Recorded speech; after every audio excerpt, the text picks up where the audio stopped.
James Lee sent us this GTS radio. As you can see, we have it plugged into our 2016. It doesn't work, so we're gonna go ahead and unlock it and ship it back to him, get it all set up, and activate CarPlay.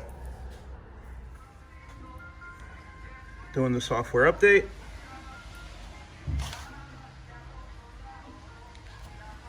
Then we're gonna put it back over on that bike and make sure it's hooked.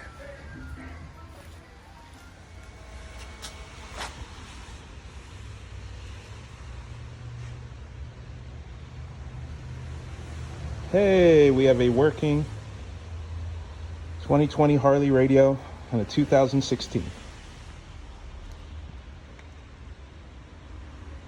Then you go to settings and you can see which firmware is installed. System information, software. There we are. That's the CarPlay Android Auto firmware. Apple CarPlay is activated. No wind module.